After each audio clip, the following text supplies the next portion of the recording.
Hello বন্ধুরা, তোমরা সবাই কেমন আছো? আশা করি সবাই ভালো আছো।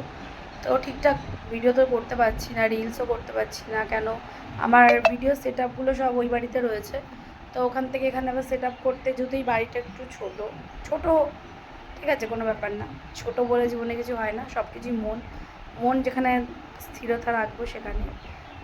তো ওখানে তো সেট আপগুলো রয়েছে। আর আমি ছোটোখাটো একটা ছোট্টখাটো শিল্পী, মানে ক্লাসিক ডান্স করি, ভালো পারি না। আগে ভালো পারতাম, বাট এখন আমি ভালো পারি না, যেহেতু আমি প্র্যাকটিস করতে পারি না। কারণ আমার যেহেতু বাচ্চা থাকে, আমার কাজ থাকে, আমার থেকে সবাই খুব ভালো বেটার পারে। আর তোমাদের সামনে আমি প্রোগ্রাম ভেবেছিলাম রাখবো, তখন সেই 14-15 তারিখে আমাদের তো সব ঝড় বৃষ্টিতে সব ওলটপালট হয়ে যায়।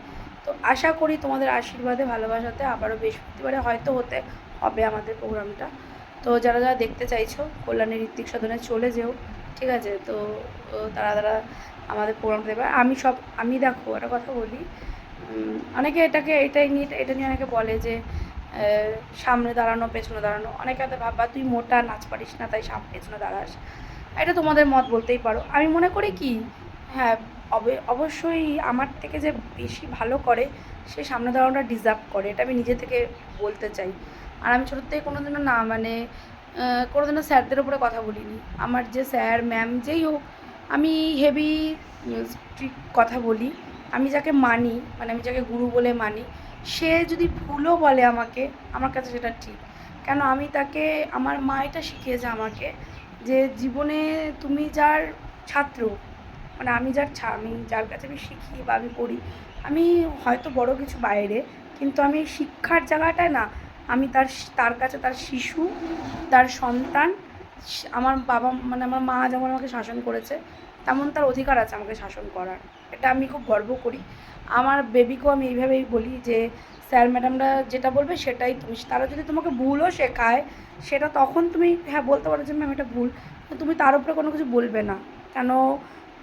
গুরুদের এটা আমাদের দিনে ছিল। আমি সেটা চেষ্টা করি যে আমি আমার পরিবারে আমার ছেলেকে আর আমার বোনকে বেশি আমি শেখাই। বাই দ্য ওয়ে, আর আমি কাউকে শেখাতে চাই না এই দুনিয়ায়। কেন বলো তো? তুমি যদি কাউকে শেখাতে যাও, বেশি তুমি জ্ঞান দিতে যাও, তখন তুমি তার কাছে শত্রু হয়ে যাবা। মানে তুমি তার কাছে, মানে হিট অফ দ্য পার্ট, মানে তুমি তার কাছে অন্য কিছু হয়ে যাবা। তো বলে না যে বাড়িতে কিছু কিছু মানুষ থাকে তোমার জীবনটাকে জ্বালিয়ে পুড়িয়ে শেষ করে দেওয়ার জন্য। তারপরও মানে যতবার জ্বলেছি পুড়েছি, শেষ হয়ে গেছি, ধ্বংস হয়ে গেছি, ঘুমের ওষুধ খেয়েও ঘুমিয়ে সুস্থ হয়ে উঠে আবারও সে কাজটা করেছি বা করি, একমাত্র আমার মায়ের শিক্ষা। তো আর কদিন পরে তো মার হয়ে যাবে 3 বছর, খুব প্যাথেটিক, আর 1 সপ্তাহ আছে। এবার হয়তো সেরকম কিছু হবে না, কি জানি না। তো মিস মিস করবো। কালকের থেকে মায়ের স্বপ্ন দেখছি, মাকে দেখি।